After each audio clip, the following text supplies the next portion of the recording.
ఈ జన్మభూమి కమిటీలు అనేది ఒక దగుల్బాజీ కమిటీలా తయారైంది తప్ప ఈ జన్మభూమి కమిటీలా దోపిడీ చేసే కమిటీలు నాకు అర్థం కావట్లేదు. ప్రజలు మభ్యపెట్టే కమిటీలండి. ముఖ్యమంత్రి గారు చెప్తున్నా మీరు జన్మభూమి కమిటీలు అని చెప్పి మీరు చంబల్ వ్యాలీ బందిపోట్లు చేశారు మీ జన్మభూమి కమిటీలను. మీరు ప్రజలు ఈ జన్మభూమి కమిటీలు దోపిడీ చేస్తే ప్రతి చోట యువత శ్రీకాకుళం నుంచి ఇక్కడ దాకా చూస్తున్న తరిమి కొడతారు. మీరు పిచ్చి వేషాలు వేస్తే ఒక్కొక్కళ్ళు ఈ జన్మభూమి కమిటీల మెంబర్స్ చెప్తున్నాను. విద్యార్థులకి యువతకి అంత కోపం ఉంది.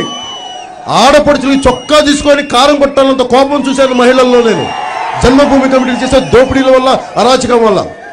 కానీ ఈరోజు ఏ మూలకు చూసినా ఇసుక దోపిడీలు, ఇసుక మాఫియాలు ఎటున్నా కానీ ఏ మూలకెళ్ళినా అవి జన్మభూమి కమిటీలా గూండా కమిటీలో నాకు అర్థం కావట్లేదు.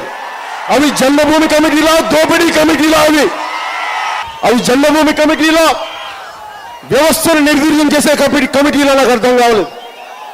జన్మభూమి కమిటీలు రద్దు చేద్దామా? జన్మభూమి కమిటీలు రద్దు చేద్దామా? చంబల్ వ్యాలీ బందిపోట్లు చేశారు మీరు. అనగనగా చంబల్లో ఒక దొంగల ముఠా ఉందంట. జన్మభూమి కమిటీలు రద్దు చేద్దామా? జన్మభూమి కమిటీలు రద్దు చేద్దామా?